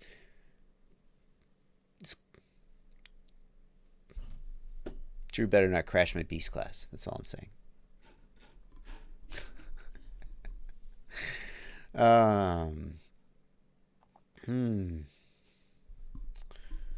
Let's see here. I'm really surprised if that Gep frame came out before the remix, because the remix was such a ridiculously innovative design.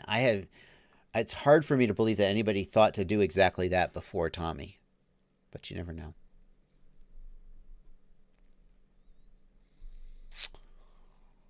Let's see here. Didn't Tommy's design get stolen before it was produced? I don't know about that, Braz. Maybe that's what happened.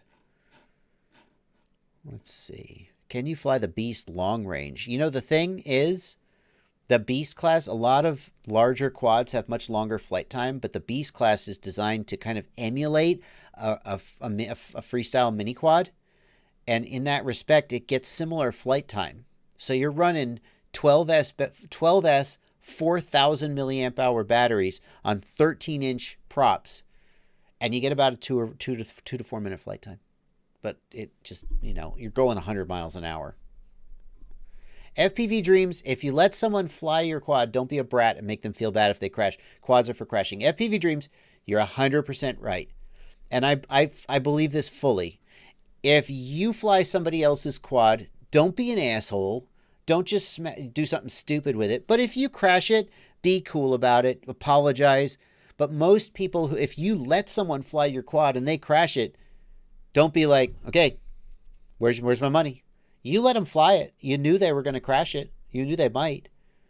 If they're an asshole and they do something jerkish and risky and stupid and dangerous, don't let them fly your quad anymore. But some people felt that Drew should have been a little bit more careful with Tommy's. This was the blackout hex that isn't made anymore, that Tommy pulled out of his museum in his garage and let us build it for a Rotor Riot episode. And Drew flew it, and Drew just went not full send. It was probably at about 3/4 send, maybe half send. And he crashed it. And Tommy was a little bit upset about that. Sometimes I wonder if that's the real reason Tommy left Rotor Riot. No, I'm kidding. That's going to be on the internet. Joshua Bardwell on a live stream said the real reason Tommy left Rotor Riot was Drew crashed his Hex. I didn't say that, and that's not true. That's just a joke. Anyway, the thing is, if I let you fly my Beast class and you just go, yeah, full send, can I shoot this gap? With my $1,500 quadcopter, that's not cool. Just rein it into 60%. That's all I'm saying. Oh my goodness. Okay. People are saying that Tommy's blueprints for the remix got stolen before the remix came out. Interesting. Camilo Hanau wants to know about rates. I've seen on Liftoff and DRL Sim special rates for racing and freestyle. Would you do a vid about both types of rates? The difference is that when racing, Camilo, when you're racing, you seldom need to do flippy floppies. When you're doing freestyle, you want to be able to, some people want to be able to snap, and you need to go 1,000 degrees per second. But when you're racing, you want maximum control, and maximum control is achieved with lower rates. So racers will typically run between 300 and 600 degrees per second. Freestyle pilots will often run 700 to 1,100 degrees per second. And just the lower rates give you more control. Still monitoring the Discord. Skadoosh, you're going to be in Orlando at the end of May. Skadoosh, I don't know where I'll be at the end of May. I'm going to have something coming up in my life around the end of April, beginning of May. That may take up a lot of my time. So yeah, would love to meet you. Skadoosh, I'd love to meet you too, but I don't know if I'll be in Orlando. Let's see here.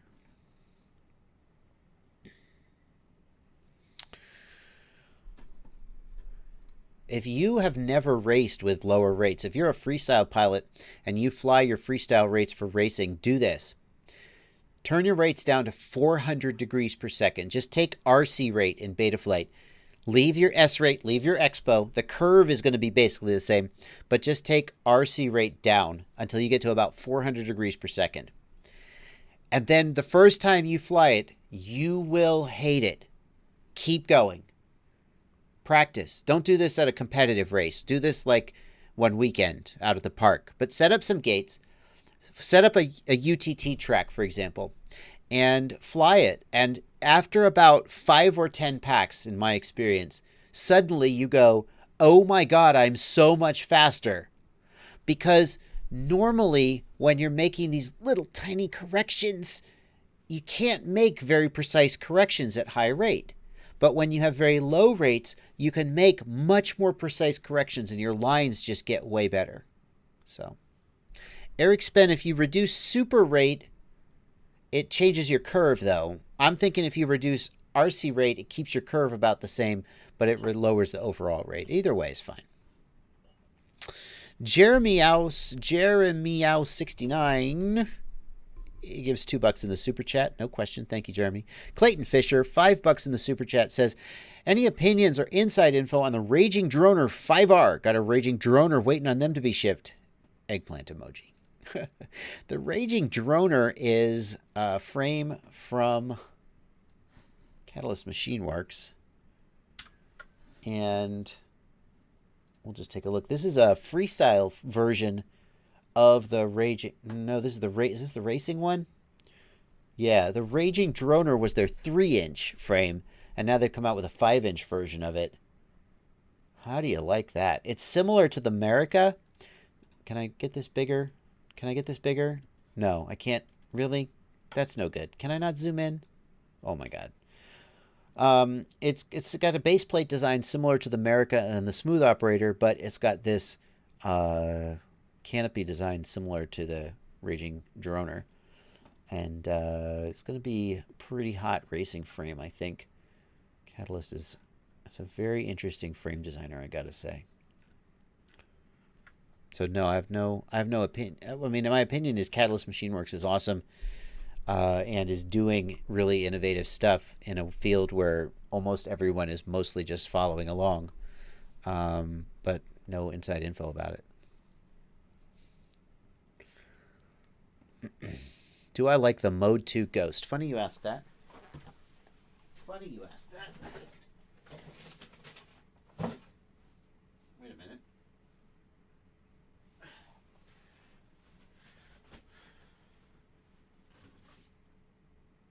Oh, no, I was wrong.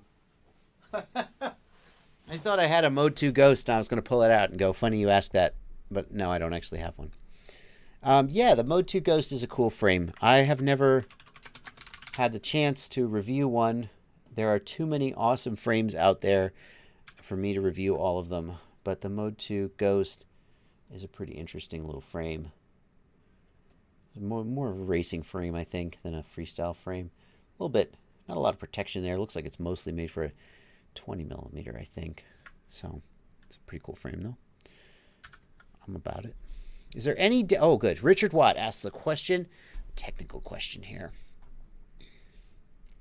Is there any disadvantage to having air mode on a Switch? I always fly with air mode on, but I like to switch it off for landing. No, there's no disadvantage except that you have to remember to switch it on and off. That's the gist of it. Yep, no disadvantage.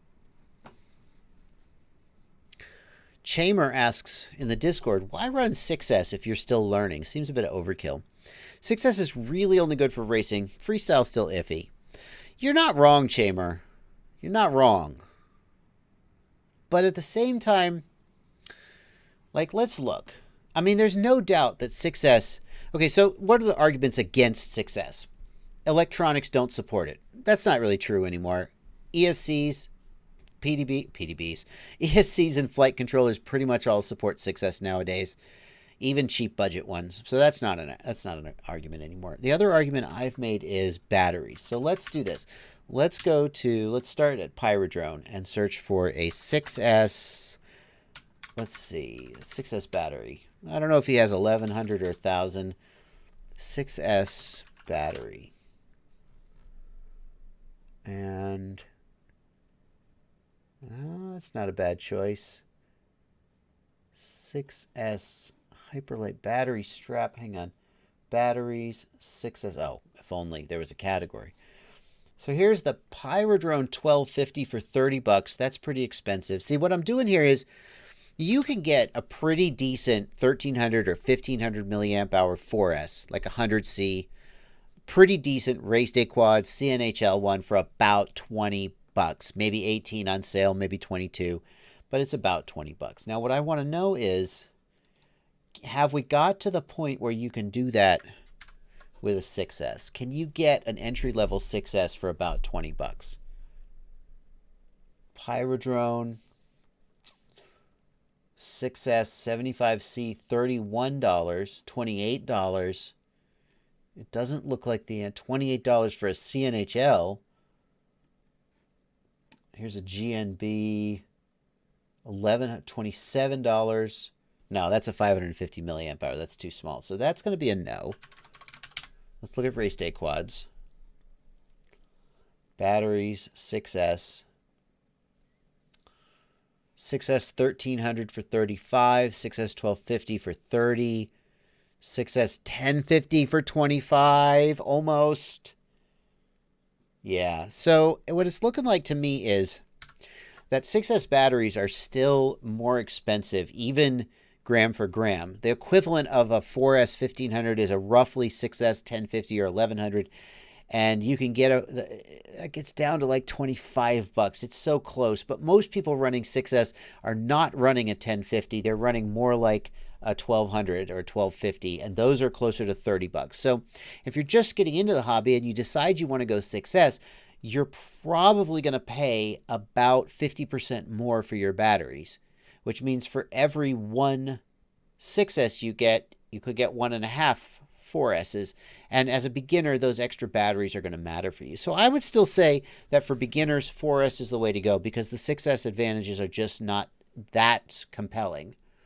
Where I'm at right now, every single battery I have is pretty dogged out. And I'm thinking that when I go to Florida and I'm right there at the home of Race Day Quads and Rotor Riot, maybe I'm going to re-up my batteries.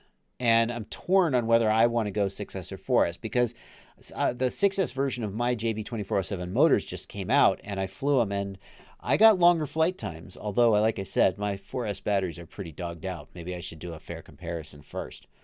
But I'm torn on whether I just want to go 6S when I re-up. And as an intermediate to advanced pilot, that's a decision you might make. But as a beginner, Chamber, I'm going to agree with you. I'm going to go with, I would say a beginner should still stick with 4S because 6S batteries are just not down to the price of budget 4S batteries. That's what I would say. Okay.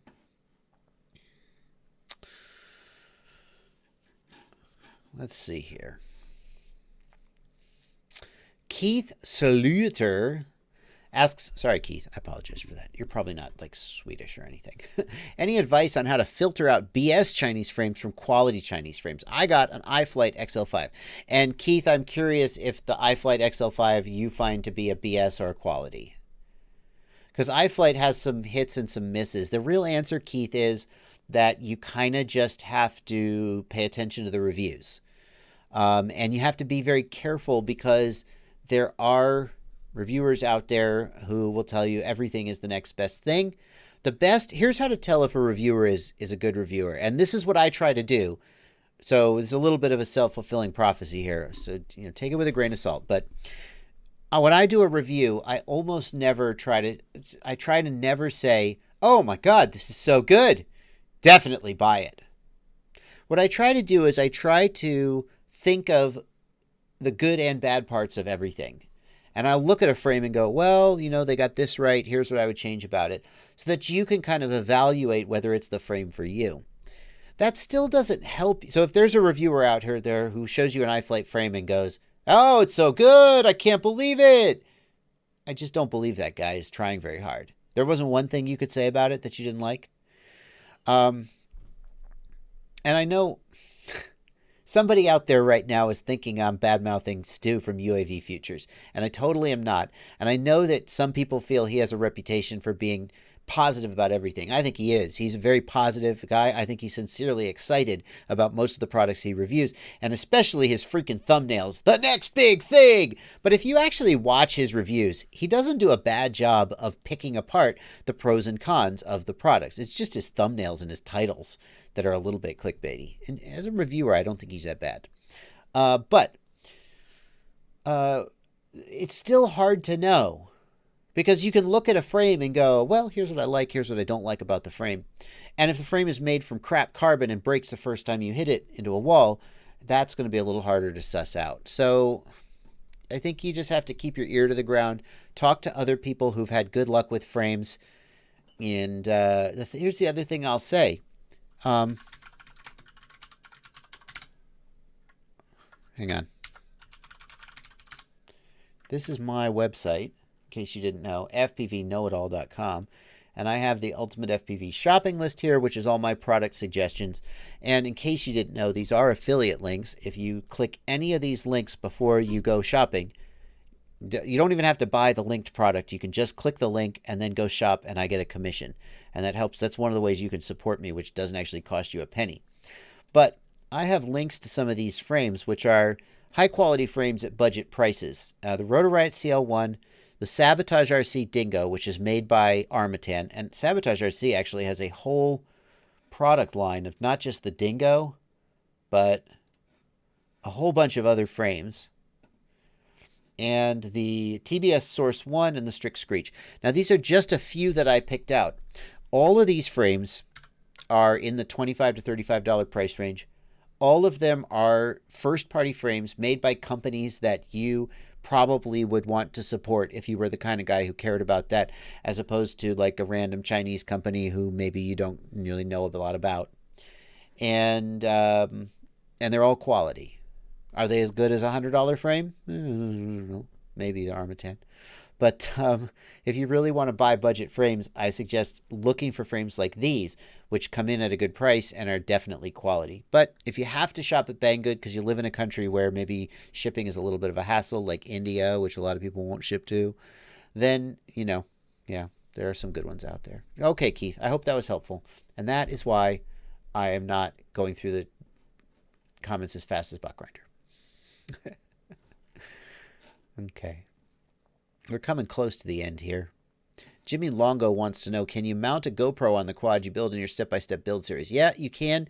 The mounts are not universal, but I bet, Jimmy, that those 4 screws on top of the CL1, if you just get like a QAV or an Alien, any other quadcopter with the screws on top like that, I mean, is there a CL1 GoPro mount out there? Oh, yeah, here you go. Brain3D has one. Okay, that's what you want. So, Jimmy, you're going to go to brain3d.co, not brain3d.com. I don't know why. Brain3d.co, And there's actually a pre-made Rotor Riot CL1 GoPro mount. Just use that. You're good to go. Let's see here. Sideshow 719 asks, what's the best way to maintain your gimbals? Get Hall effect gimbals. That's it. Hall effect gimbals. The thing is, gimbals don't require a lot of maintenance because the bearings in them and stuff, they don't have a lot of stress. They're a very simple life. So the main thing that wears out on gimbals, in my experience, is the brushes, is the potentiometers. And if you have Hall effect gimbals, then that doesn't happen. And every Hall effect gimbal I've had has lasted basically forever. I suppose in general, maybe the springs would wear out eventually. But other than that, no. Krustar wants to know how to address slight prop wash, degain, or filtering. If you can push your filters higher, things will get better. You'll risk hotter motors, but in general, most quads are pretty clean. Many quads are clean these days, and the default Betaflight filters are quite aggressive. So you probably have a little bit of room to raise your filters a little bit, and that'll help with the prop wash. Raising degain will also help, but raising filtering will... Raising degain makes problems and solves them, but raising the filters, it can cause hot motors, but as long as you have a clean build, you can get away with that. So I would raise the filters first and then raise the degain second if that didn't fix it. Let's see here. Okay. Do I know any budget transmitters or goggles to use with mini whoops? New to FPV. The budget goggles that I recommend are the EV200D, the Eachine EV200D, Paolo Coppola. As far as budget transmitters, the one I suggest you look at is the QX7. The QX7 is about $110, which may be more than you want to spend, but you can actually keep the QX7 forever. Stingy flew a QX7 for a long time until he switched to the Nirvana. There are pros who fly QX7s and like it. So for $100, I feel like the QX7 is a safe buy. There are a few cheaper ones, but they're much worse. Like the FlySky FSI6. That is usable, but you're going to outgrow it so fast if you stay in the hobby for long. So I would say the EV200D, the EV800D goggles and the QX7, they'll cost you about $200 together and is money well spent. Let's see here. Drone shots. I have no idea. Drone shots, you have a question about the Futaba 9C radio. I have no idea about that radio at all. So, got nothing for you there, buddy. Okay. I think we're coming to the end of this stream. It's 8 minutes to the end of the stream. Got a few time for a few more questions. I am going to say, I'll take 1 minute and say that this is my full-time job. I appreciate you guys coming out and asking questions and hanging out with me. And I would just want to remind you, I do have a Patreon where if you want to sign up for a couple bucks a month, you can. It's down in the video description. And also, like I showed you over on my website, fpvknowitall.com. Let me just remind you, I have a page over there. It's right here about support me. Support me. And it has links to all my affiliate vendors here. And you can click that link. Amazon's my favorite one. You're going to go buy a big screen TV or a refrigerator off of Amazon, hit that link and then go buy it. And I get a commission. You know, but anytime you do shopping at any of these vendors, just run over and hit those links. Just make a bookmark. You can just bookmark these. See, look, right like this. Just take that link, drag it up there to your bookmarks bar. Boom. Then you just hit that link, and I get a commission, and I sure do appreciate it. Those are some things you can do to support me. It means a lot. It helps. Means a lot to my family. It means a lot to my cat. It means a lot to my dog. It means a lot to my Mustang. Okay, I'm losing you, aren't I? You were with me right up to the Mustang. Okay, but it does mean a lot. And I always say that, if you get value from what I do, then if you give a little back, that, give me back half the value that you feel like you get from me, and we'll all be okay. So, space time. I'd love to see a JB designed frame. I will probably never design a frame space-time because there are so many awesome frame designers out there like Catalyst Machine Works and Armitan and too many others to name. Hyperlow, Mode 2, Bob Rugi, Floss, too many to name. There are so many great frame designers out there. When I look at the frames, I go, what could I possibly add? I have talked to Armitan about maybe tweaking one of their frames a little bit to fix a couple things that have always bugged me, and maybe we'll do a JB edition of the Armitan frame, but I don't think I'm going to design a frame. So, Larry Irwin says, can you use an RF power meter to find the best channel on different bands? You can use the RF power meter, Larry, to find the channel that your VTX is strongest on.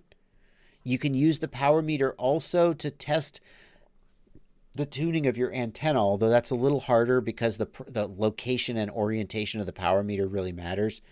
But BQE, yes, BQE, definitely. Frame designers. Yeah. Thank you, Joshua Owen, for $5. Throw money right at your face. Thanks for everything you do. Okay. Krishtar asks, what happened to the pig you once moved so gracefully? Krishtar, that's the kind of question that if I answered in depth, a lot of people out there would be upset. So let's just say that it is still there. It's still in that barn. It's happy. It's safe. I pet it every morning.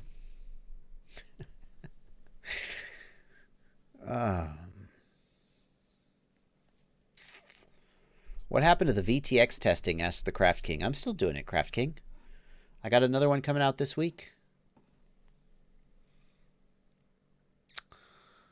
How do I tune a copter in the field? Jacob Bothell. I'll use either a Lua script to adjust the PIDs or I'll use the OSD. I seldom bring a laptop to the field. K3VO. What is your channel about? Raising pigs. Okay. All right, guys. I think we're just about wrapped up. That is going to bring us to the end. I think we're going to end this live stream. It's coming up on 10 o'clock. We've been going for 2 hours. Thank you guys so much for turning out. I will be back. There will not be a live stream on Sunday, for the record. Sunday, I will be in Orlando recording Rotor Riot episodes. And so the live stream that I have been doing Sunday at 1 p.m. for the European folks, sorry, Europeans, it's not going to be there because I'm going to be shooting that day. I'm still planning on doing the Monday evening live stream from Orlando. So I will still be back in a week is my plan. Pay attention to the channel. You can see the upcoming live streams as within a couple days after they come out or before they come out. That's going to do it for this video, for this live stream. Thanks, folks. I'm going to end it here. You guys have a good night. Everybody in Europe who stayed up, thank you for staying up. Hope you enjoyed it. Everybody who missed it, it'll be on DVR tomorrow morning or later tonight. That's going to do it. Good night, everybody.